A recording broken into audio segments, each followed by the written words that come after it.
Good morning, everybody. We're starting a little differently today. We've decided I've got a couple of things I have to do with the box, so I thought we'll change the workshop around a little bit. I've taken away the other desk that we had here before, and I've pulled the bandsaw out because we're going to be using that, and we're going to be using the drop saw, and predominantly those are the two tools that we'll be using today. Mostly the drop saw, but I've got to start with the bandsaw. So we're going to sort of, fiddle around a little bit. Now, as you may hear during the show, we have a fairly strong breeze blowing outside. Not a day to have a dog on a chain because it'll get blown straight off it. But anyway, it's blowing pretty hard, so we've got a bit of noise happening around the outside of the workshop today. So just bear with it if you do hear it. If you don't, well, don't worry about it. So this is where we're at. Now, we started with this little post-it note that Pam brought to me 6 weeks ago and said, can you make one of these? And it so happened that Ozzy, you might have noticed on the show, had sent me a message, an email to say an apothecary chest would be a nice little project, and it just happened to be the same week. So we ended up with one, and this is what we've got so far. Now, last week, I'm just trying to remember what we did last week. I think I built all of the drawers at the top last week, and I've dressed them up so that they all fit.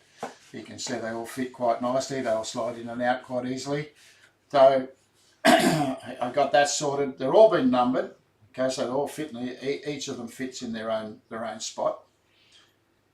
Now this week, what we want to do, and I did talk about what to do on the front of them to hide all of the end of the pins. I mentioned that what we were going to do is we're going to cover the whole of that face that fits within the hole. Now, the thing that I said was, and I've put my pieces of timber away that I had 3 pieces of timber, one long thin bit and one a little bit wider, and then I had a piece like this. Now this is the back of the piece of timber. As you can see, I've glued a couple of spots.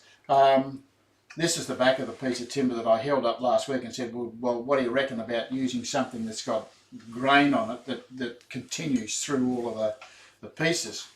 And that seemed to be the popular choice by far. I don't think anybody said use the thin bit or the wider piece and cut it down the middle.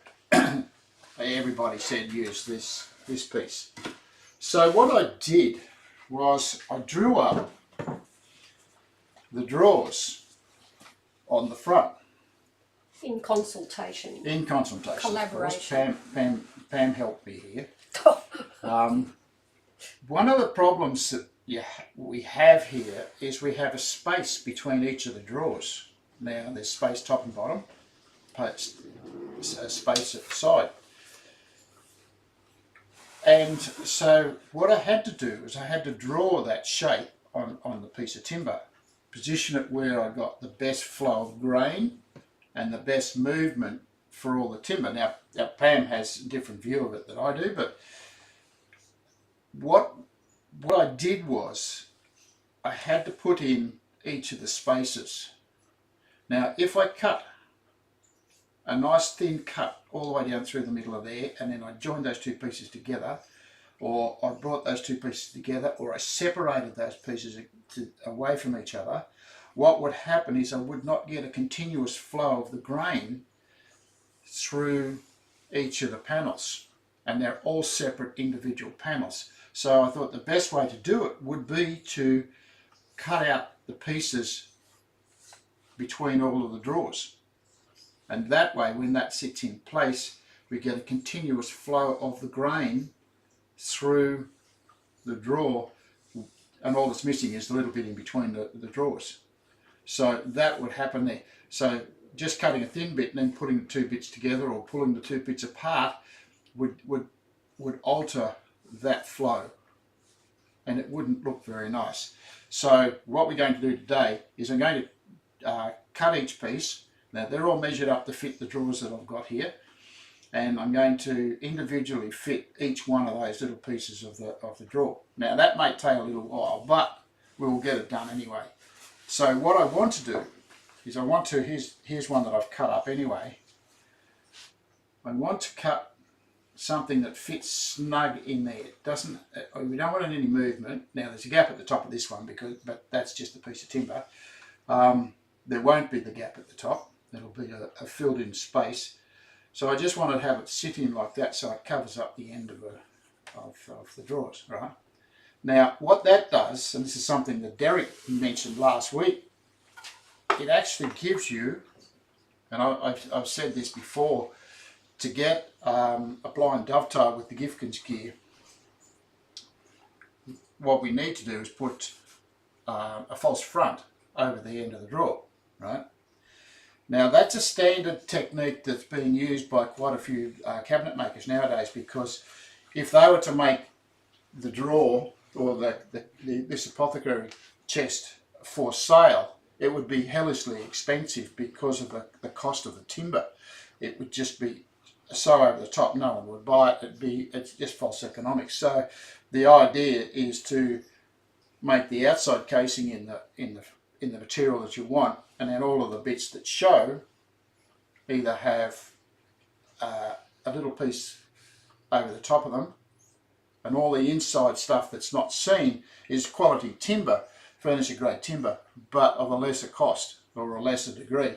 So we could use, say for argument's sake, silky oak, which is a lower end of the cost bracket, rather than Huon Pine, which is at the top of it. So you can do that, and then you can put a nice piece of Huon Pine or whatever it is that you've got on the case over the top of it. So thinking about that is what you need to think about. And if you're making something with blind dovetails, it's the perfect way to do it, is to put a false front on the front of your drawer.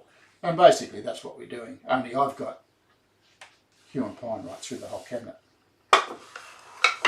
which is a rarity. So that's what's going to happen.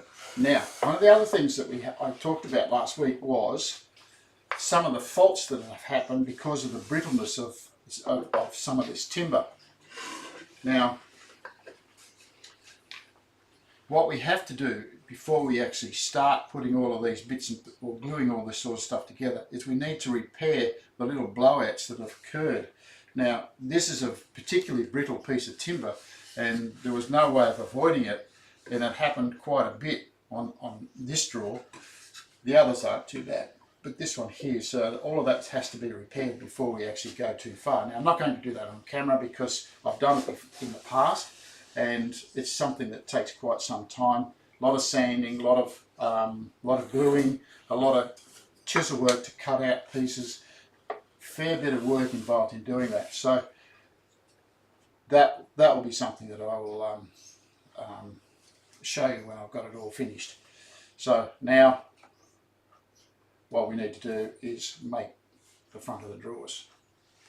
So let's get started. So what I have to do is I've measured all this exactly right. I've numbered each of the panels so they match up to the numbers that I have on the front of the drawers, and all I have to do now is just cut that off. Now the beauty about doing it this way, again, is another advantage to it, is that I'll take a thin cut down the middle and I have a piece that's way too big for me, and I can dress it up on the drop saw and trim it down so that it fits exactly how I want it to fit. Now it has to be snug to begin with, a little bit of sanding afterwards to make it a little bit looser so it will slide in and out is all that's necessary once the whole thing is fitted together. So just to get them snug, that's the hard bit. So your saw, your drop saw needs to be set perfectly square so that you've got everything exactly how it has to be. So my first cut is to take the end off the board. Now I'm taking the end off the board and I can use that piece of timber on something else. So, and I'm going to make it bigger than I need it, because then I've got room to play with. So ears on, everybody.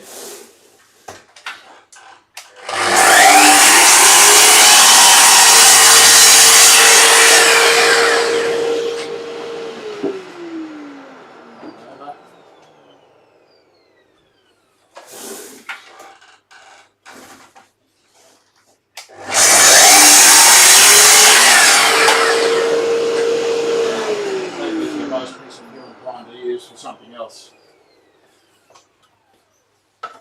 or if I have to make another door front, I've got a piece from the thing. Now, as you can see, what I've done is I've come in a little bit. That gives me room to play, and I've got a little bit of room on this side of the panel as well, and all of those split bits I've actually cut them off, so I've got room there, I've got room on the other side. Now it's a matter of cutting these down through here over to the bandsaw. And this is part of the reason that I shifted the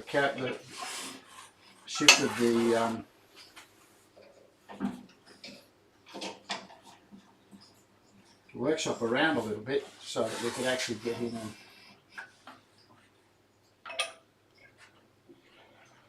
and... Now this is a very old bandsaw, and there are parts that don't work very well, so I have to use a cramp to hold things in place.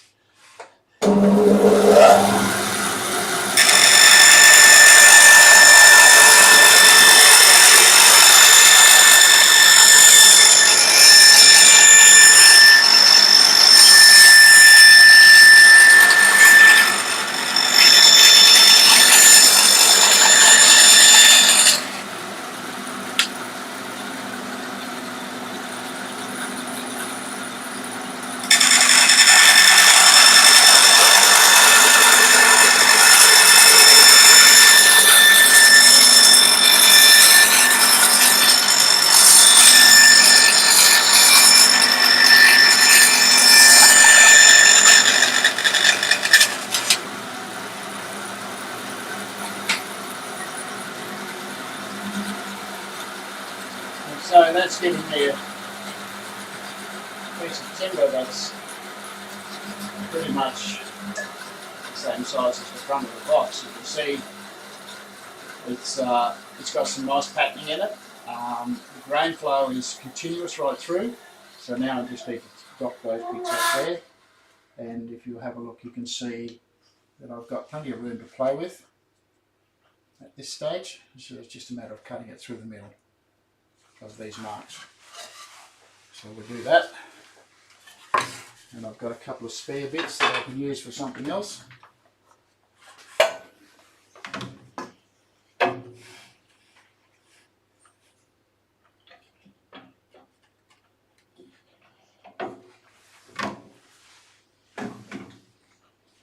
Just lock my fence in, I don't have to move.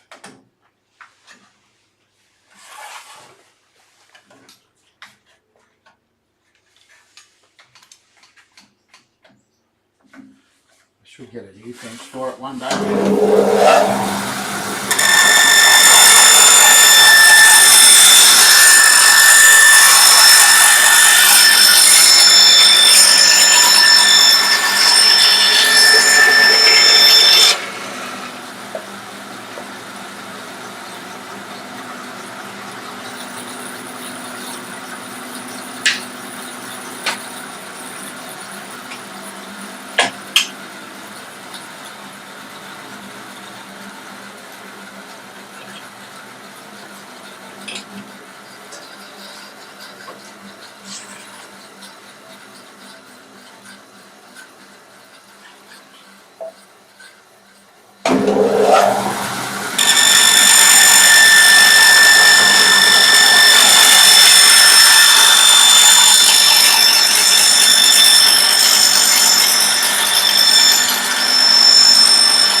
Now that I'm finished with the bandsaw, I might just push it back out of the way.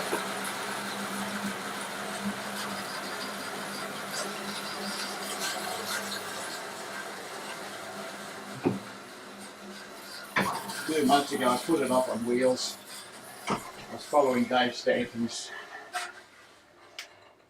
idea of having everything on wheels, or having the bandsaw on wheels. It makes it easier in the small workshop, shifting things around. Okay, so now what we have is we have our board. And this one is going to go there. And then we have our second one. And because everything's still lined up, we're all in good shape.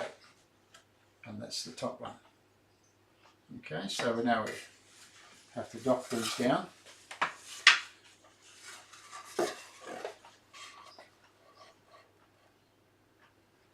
Just checking to see that my markings are in the right place. Looking pretty good. So all I need to do now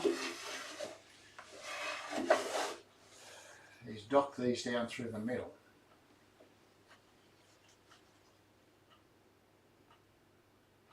Now, it doesn't matter if I'm not in the middle, because I've got a little bit of room to play with each of the boards, or each of the front panels.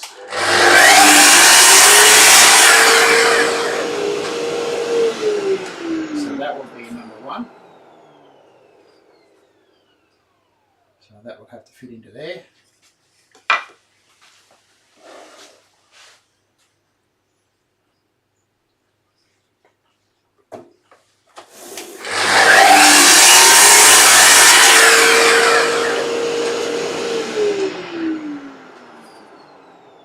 Two, and number three.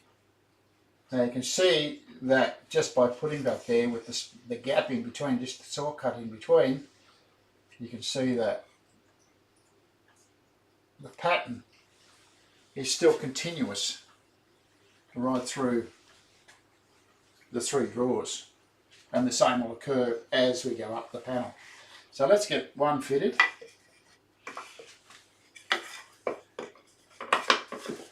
I just want to make sure my measurements are correct.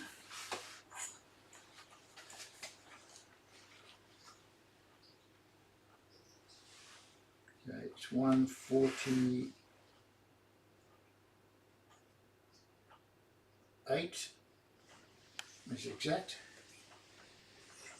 It's the same there. And my height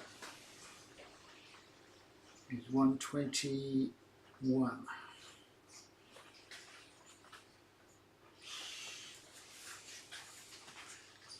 And my measurement here, 148.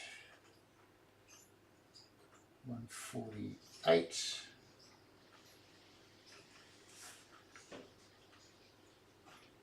121. That's exactly what I need. So now all I need to do is trim that up. Now I've got a square end on here already, so let's square it to fit horizontally.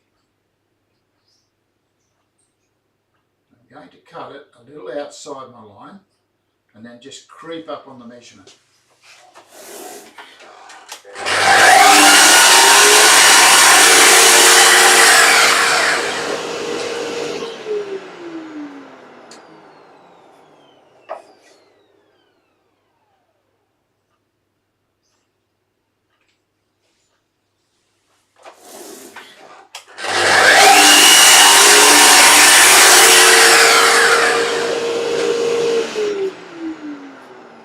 Could do is I could set up a plane and I could just plane that down so it fits. But I want to show you how it happens on a drop saw. So back and forth here a couple of times. So I'm just going to trim a tiny bit off.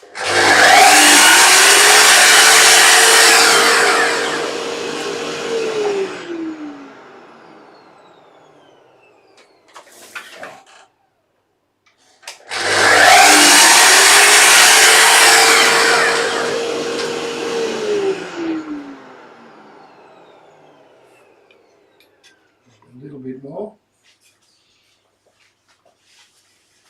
Just take it off the top. The lines that I drew on it are continuous lines through, so they're the accurate ones I'm going to be using.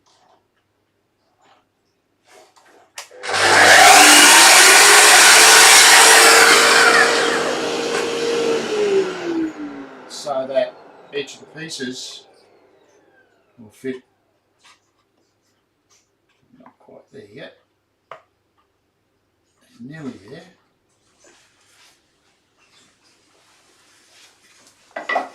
Piece off the top.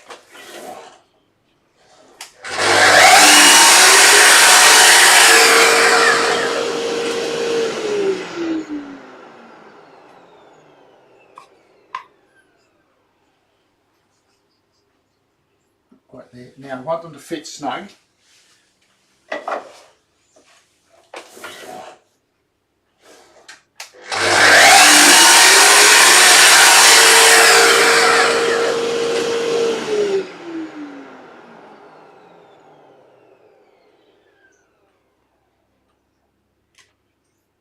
Just a tiny little bit. It's nearly there. Thickness of the line, I think.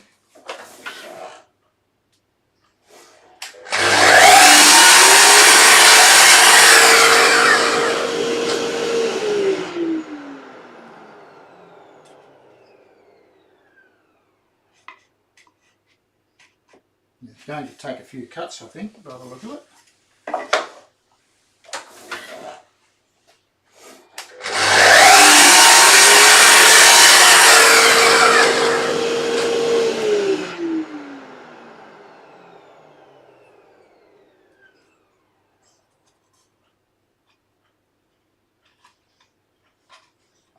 That's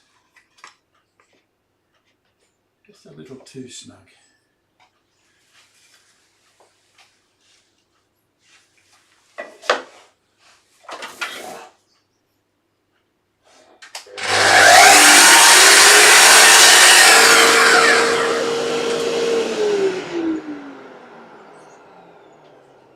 Okay, so that fits perfectly in there. Now all I need to do is get it to fit the other way. So I've got the square ends.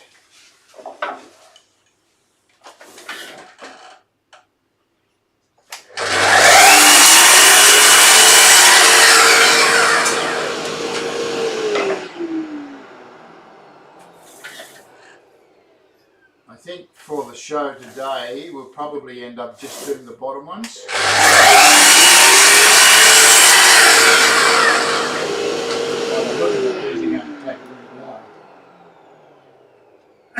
To get them to cut. Now I could just cut them straight on the line, but I don't want to do that because I want them to fit perfect, every single one of them. And to do that you need to have a little patience, take your time.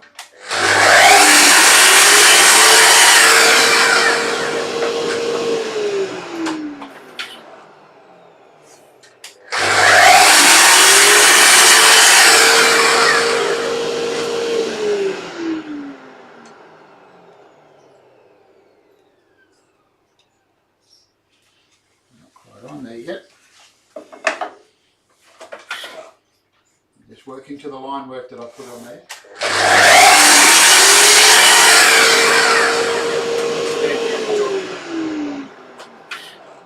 It took nearly 3 hours just to draw up those lines.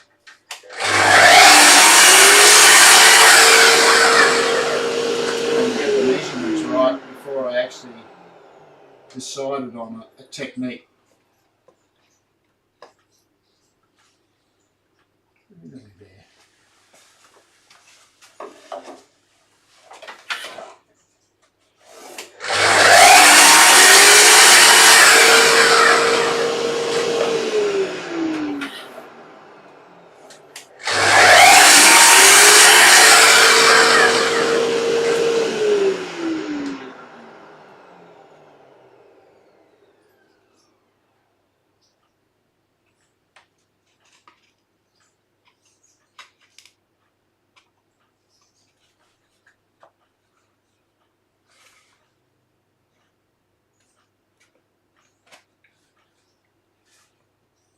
You can see how snug that is. It's just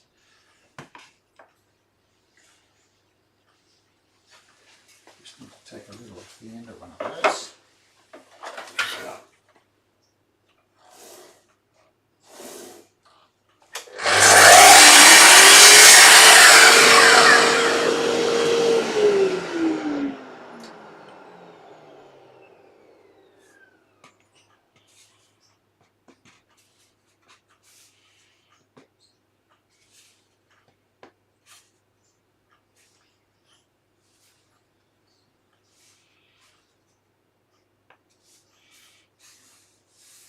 Okay, there's number one. Now you're going to say, well, how are you going to get those out? It's pretty easy, you just push the drawer out.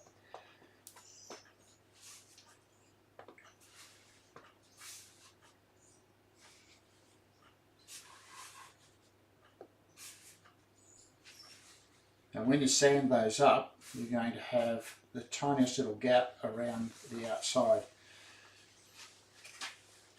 So now I just need to trim up the others. That's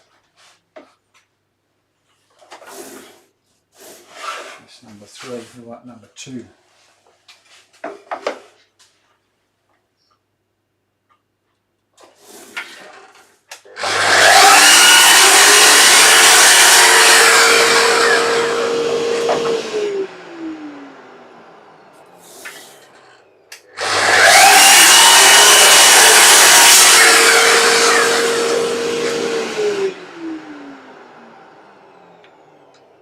Once you get one done, the others will go relatively quickly.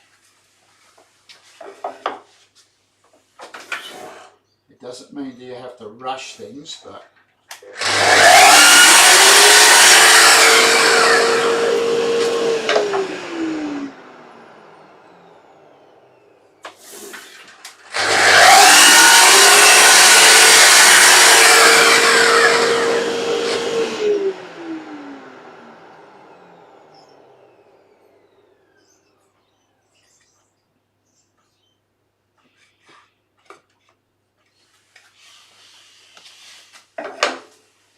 a little bit at a time.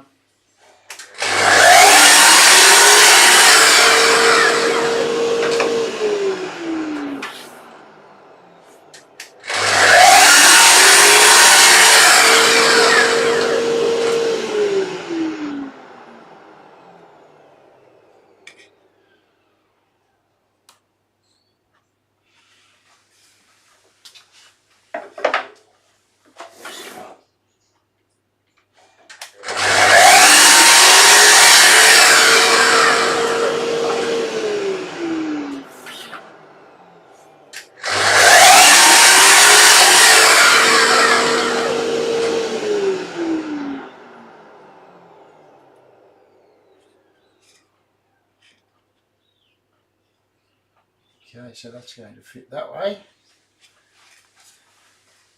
And we take off the ends.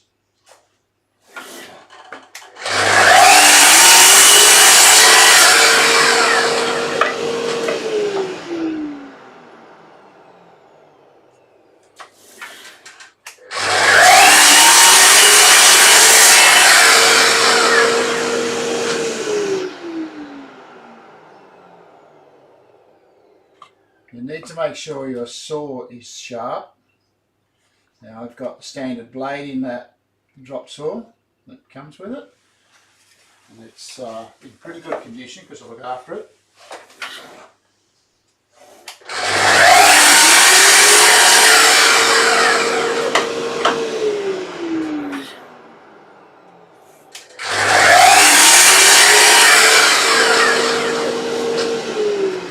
Those extra cuts that I do are only the thickness of the kerf on the blade on the saw. Okay, so I'm only taking off, you know, up to only 0.5 millimetre at a time, even less at some time. Again, shifting it back and forth.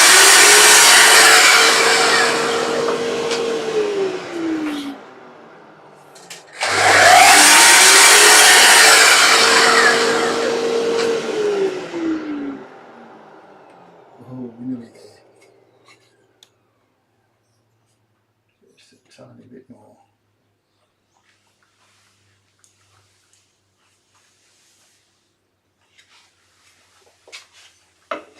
As you can see, it's going to take a little bit of time. You can see the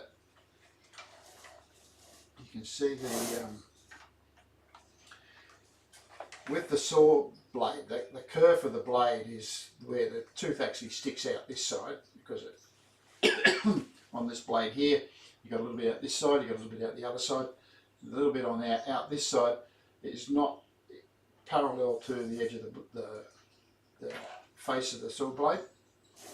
So if you drop your saw blade down like so and push up against the saw blade, and then when you lift it up, it'll spring, but you can see when I drop it back down again, it actually touches the piece of timber. So that's the curve of the saw blade actually sitting on the thing, on the piece of timber, and that's all we cut off.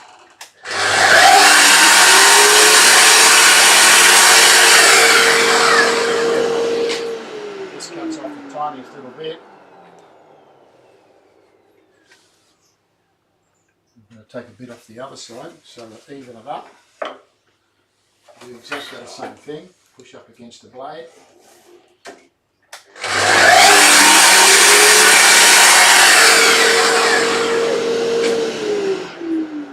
Should almost fit.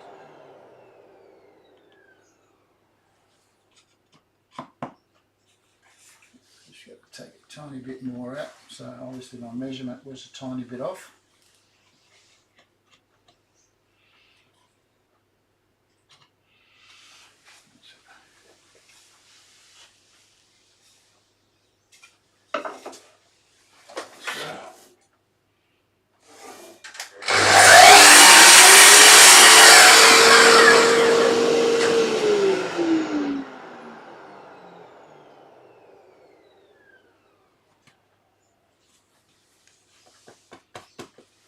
Snug fit.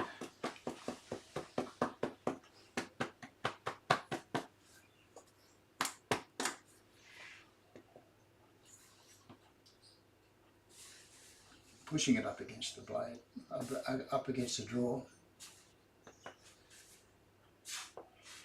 Now as you can see, now our grain pattern continues, even with the break in the middle, it continues the right flow through the cabinet. So when you look at the cabinet, the whole thing is going to still have that, even though it's got these little breaks in between. Now let me do number 3. Now I know that's taken a little time, but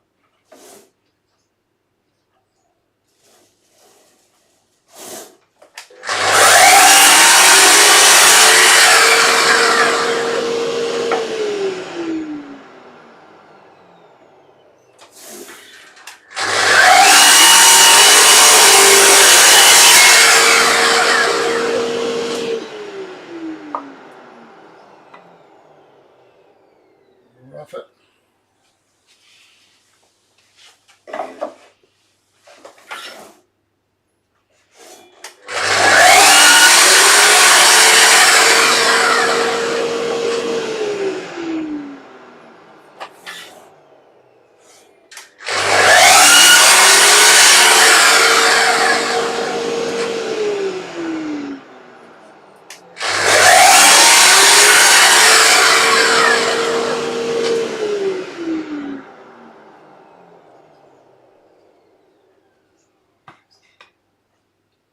Just not quite there.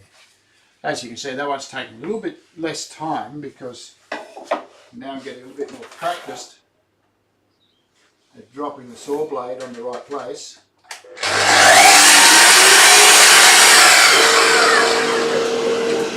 And you'll find that you might even learn a little bit about your saw blade or the way the saw operates. It's not quite there. As you go through this, good practice.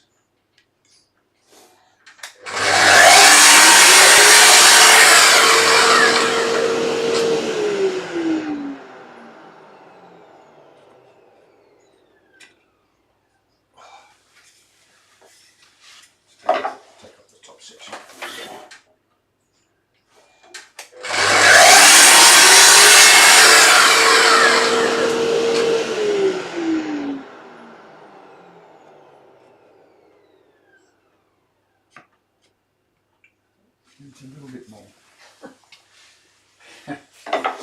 It's back and forth and back and forth.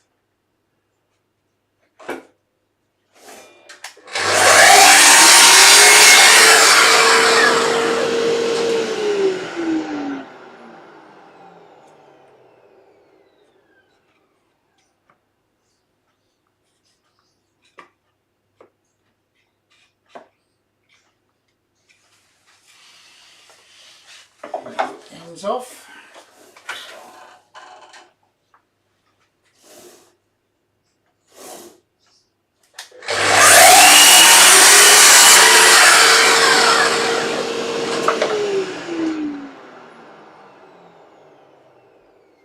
The important thing to remember about this is you have to get it right first go. You can't make a mistake, because number one, I don't have any more of that timber left, and number two, if I make a mistake, the whole purpose of doing it goes out the window. So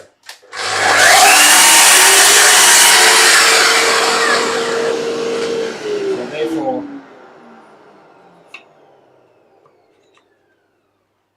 getting it right first go is the critical point. We're almost there.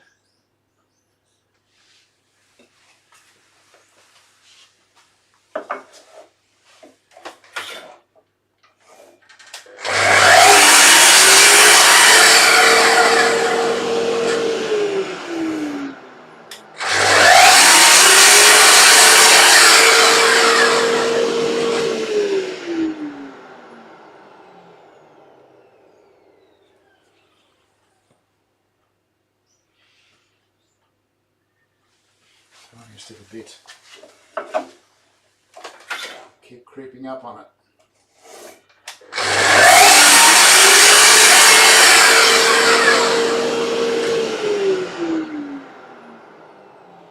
Now you probably think, well, there could be an easier way of doing this, and there probably is. Still not there.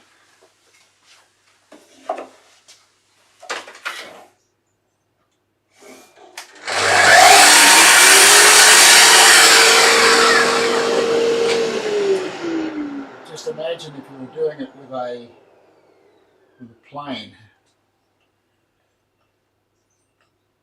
Okay.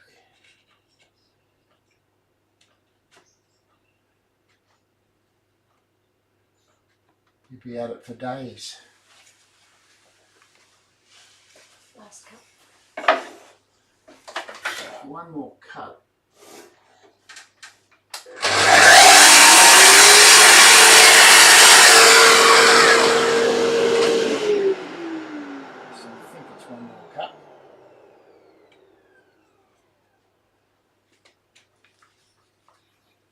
Length is right.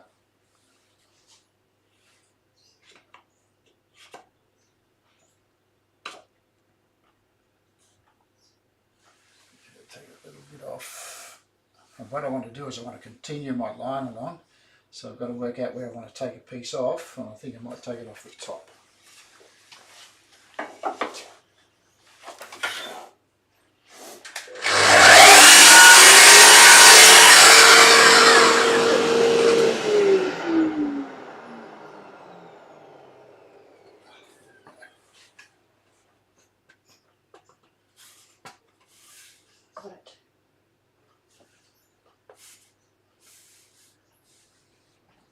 So Cole, explain why you've been cutting the top and bottom of the drawn front along the grain first, and then you've docked the end grain secondly. Okay, Pammy's brought up a point that needs to be explained. The end of the board, what we want is we want all of the pieces of timber to have their grain flow in the line. So if you dock off all of the bottom bits, this bit here on the bottom and that bit on the top, that's going to happen. So if we do that to all of the pieces, they're all going to sit up in the right place. Getting them in and out is not as critical because we have to have the line follow through without a break. So that you can see on that, you can see this white line here continues all the way through, and the only break is the little bit in between. Now, what I want to do now is make sure that this bit, these lines here, actually continue, that bit there continues down here, and the grain pattern that we have, you can see the colour change from this one to here. It needs to continue as well. So cutting and having that flat, but yet having these all match up is really difficult, and if you don't cut along in a straight line. So drawing that on there was the important thing, was to get that line in the right place so that everything does match up. And cutting away all of that material in between. A little bit of a waste, but there's not much you can do about it. If you're building something like this, you have to have, you know, like it's like they say, to make a cake, you've got to break an egg somewhere. And if I can get a continuation of my grain from top to bottom and from along the piece,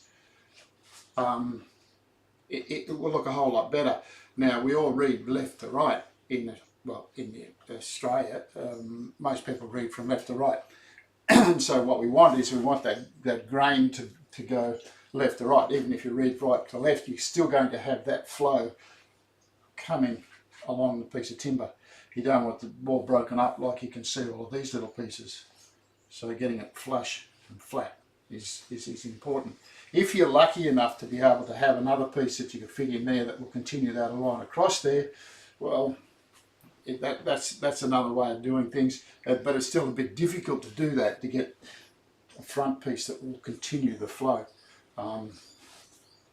Apothecary chests are basically just bits of timber stuck together to make a drawer for tools or library cards or whatever the case may be. And when you look at some of the older ones, you'll see that they're not as well put together as these. So they're just bits of timber that are bunged together to make a whole bunch of drawers. So that's what we want to do. Now, so it's just a matter of working through it. Now, the thing that we have to do, I'm going to turn the chest around. I'll have a little drink first. Is there a more practical reason why you cut the tops and the bottoms and then dot the ends in terms of preserving the timber? Not necessarily, no. Like it's all stopping about breakout or anything? Yeah, you won't know, they won't break out. It won't be an issue. Now, the other thing is the thickness of your timber is important as well. You need to make sure that, this is the back of the box. You can see I've got the cabinet in place. On the back of the box, it's going to have a cover over the top of it, but I don't want it to exceed past these here, otherwise your drawer won't close completely. So we want as much space as possible we want to be able to use as much space as possible, but we don't want it to jam up. Now I may need to put a little spacer in here to stop the drawer coming all the way into the cabinet. But we'll see see how that happens when we get the back on it and see if that case is that actually happens. So what we don't want to do is we don't want to have this pushed in like that. It's got to be flush with the front of the cabinet. And just by moving the drawer back and forth, I can fit that into place. So that's just a matter of doing that. Now, one other thing I'll explain about this little cabinet. In the process of building it, we've used our jig. We've used 3 different styles of jigs, or 3 different jigs. On the outside, on the top of the cabinet, we used the B10 jig, and as you can see, because we've got material that's 15 millimeters thick, we've used the B10. B10 is the bigger of our jigs. All right? That's the jig itself. As you can see, it's quite large, and we used 1/2-inch drive route bits with that. But again, we can make this cabinet with our standard jig, so quite a big one. I was asked the other day, what's the biggest cabinet you can make with the Gifkins jig? You can make blanket boxes with the Gifkins jig. Now, if I joined that together, I could make something twice as wide, just by joining 2 of these boxes together with dominoes or biscuit joints or just edge gluing. We can join all of that together so we've got nice wide boards, right? How wide we do these boards, it depends on the size of the jig. Now, the second jig we used was the jumbo version of this. This is the standard A10, and that's what I've used in these drawers. So the A10 is quite a small dovetail. So that was the second size that we used, A10. I used a jumbo version, of course. And then the third one was our H10, which is the one I used on the smaller dovetail. And as you can see, they're actually smaller dovetails.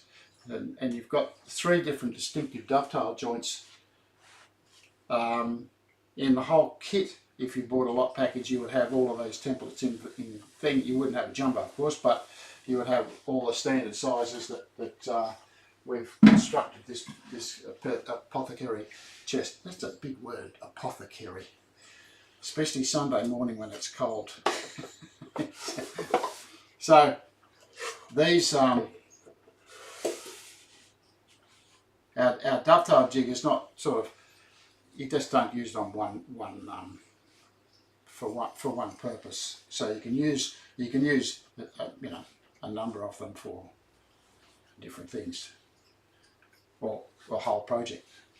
Okay, now I'm just going to dock up these. What have we got? We've got 10 minutes.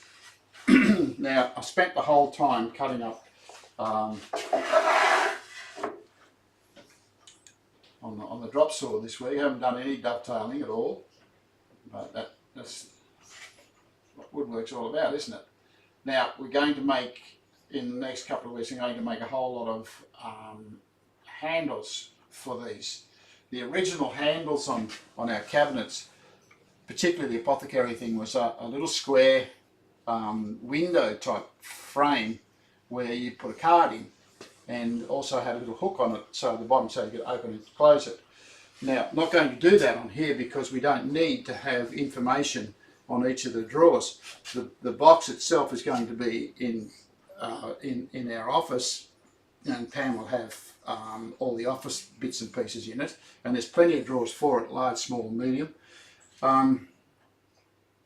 So being only this big, you can open 4 or 5 drawers in a very short period of time without having to worry about where everything is.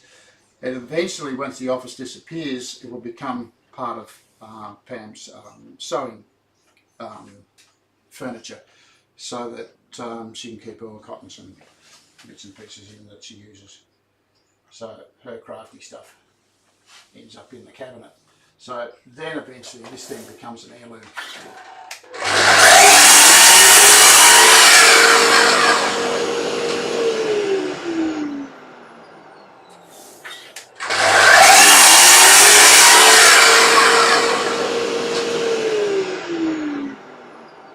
We did have somebody who said they liked this project because their wife was a quilter.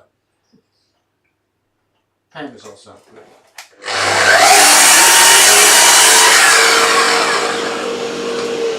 When she gets time. So there we are at the stage, and I've just got to dress this one up. So while I'll do this one here now, so that you can see the difference between here and here, because on the bottom of this one we've got a little bit of grain pattern. You'll notice also when I did this that I put the number matching up to the box, and the number I've put at the bottom of the box. I know where the bottom of the thing is. I don't want it upside down like this. It's got to go that way because the number is at the bottom, same as on all the rest of them. So that will go into there. So I'll just dress this one up.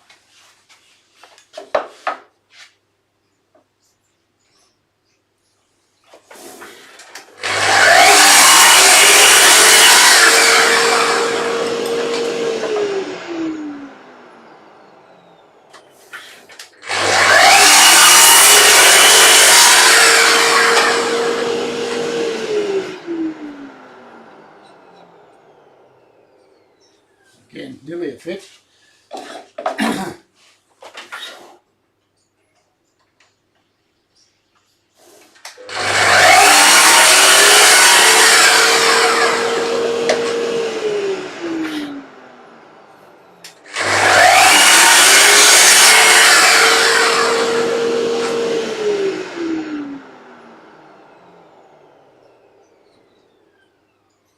Almost there. Take a little off the top.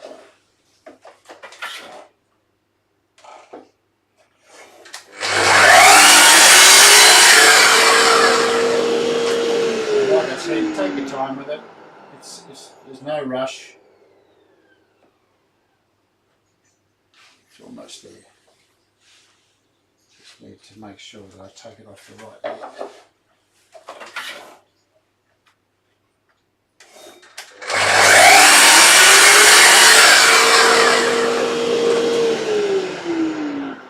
Pretty much the whole of this this show has been fiddling around with the drop saw.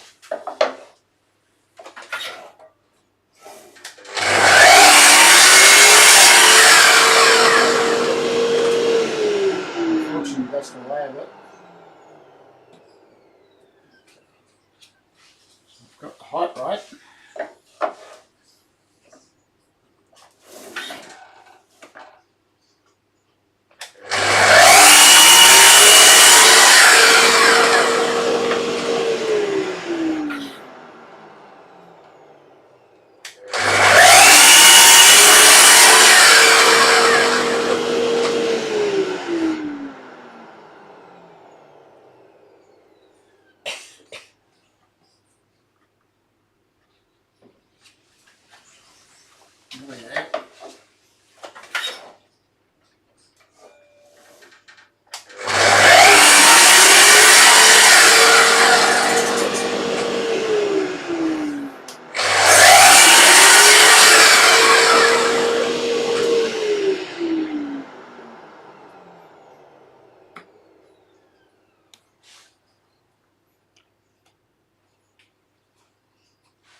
A bit more.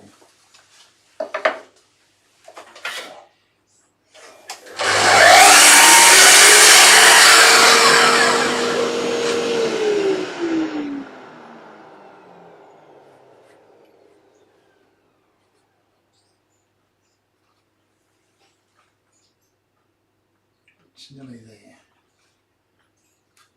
Just a puff dance. Tiny little bit.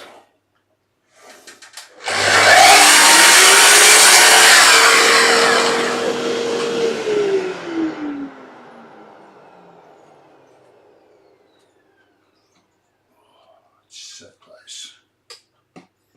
So close.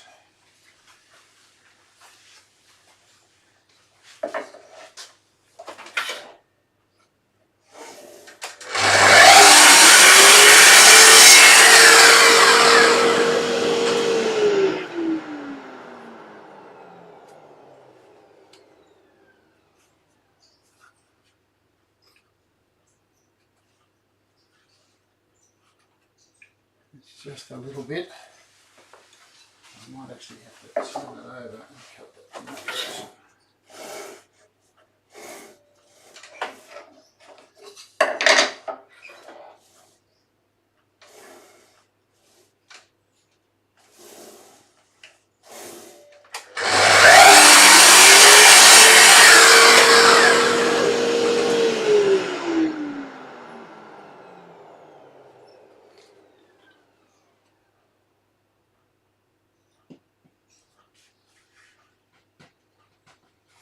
Nice.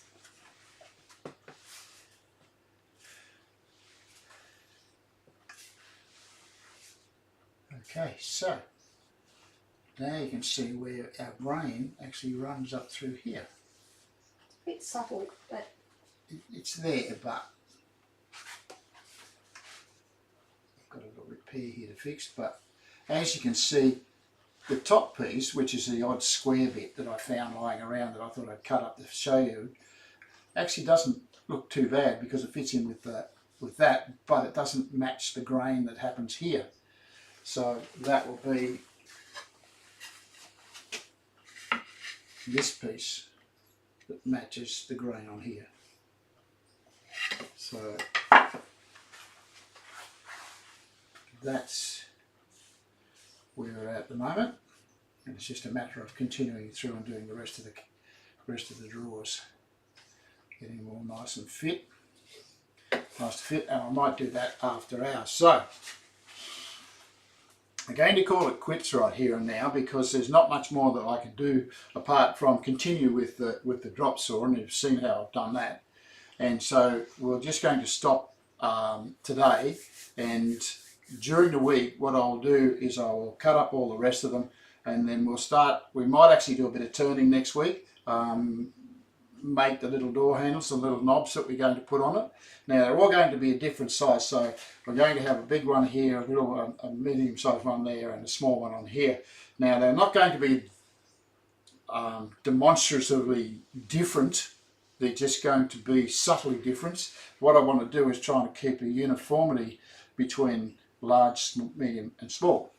Right? So we're going to have a little turning fest next week and turn some Huon Pine knobs. They're not going to be any different to the thing. The whole cabinet is all Huon Pine, so we're going to stick with that theme right through the whole cabinet rather than sort of putting on fancy bits and pieces. One of the things that I was told many years ago when I made furniture and bits and pieces for people was that the important thing is to listen to the customer and do or build according to their wishes. Now, I'm a sort of a fancy sort of person, not fancy, but I do like a little bit of variety in something that's like this, but Pam doesn't, and Pam's my customer, so therefore I have to do things or build things that first of all show what you can do, and secondly express the way she wants to express herself in this piece of furniture. So that's where we're going with it. Some people have asked me, well, why don't you put a bit of this around here? Why don't you do this? And why don't you put this? Oh, we don't want big knobs, we don't want little knobs. And I get lots of suggestions when I'm making a piece to do that, but you listen to your customer. And they're the ones who are going to have the bit in their place. They're going to look at it all day, every day, and they're the ones who you have to please. So we're going to go with that sort of style of knobs rather than big chunky bits of rose mahogany or another fancy piece of material. Something that's just laid back, fits into the rest of the furniture and looks quite nice. Now let me show you something else.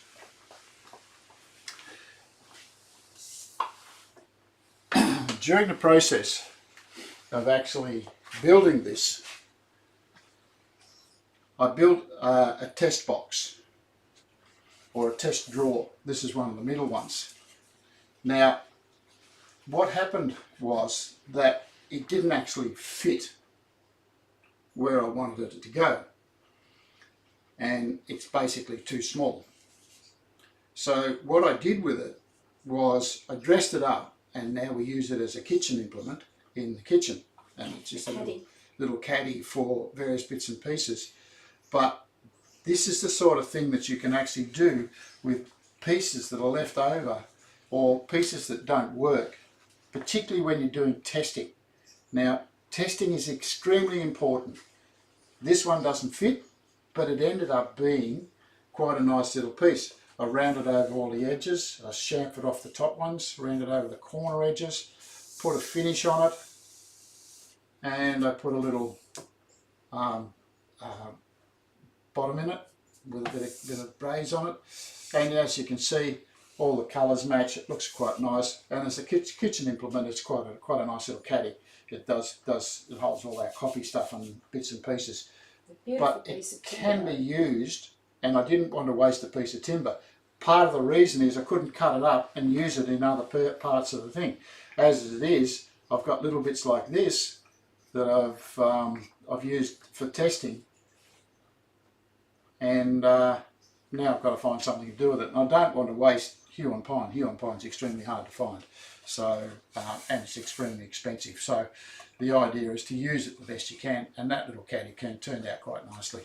So that's what you can do with bits and pieces that are left over. So that's where we're going to end it today. I'm going to set up. I'll finish off the rest of the fronts for you and show you how it's going to look. I hope you got a picture of the piece to start with before we actually cut it up. Well, I don't think I have. So now I've got a picture in my mind of what it's going to look like, but that's about it. So basically next week could be just turning, so I'll get all that all done and we'll sort it from there. So that's it for today. Hope you all had an interesting time watching me work with the drop saw, and I hope you all have a nice weekend. Stay warm, and we'll see you all next week.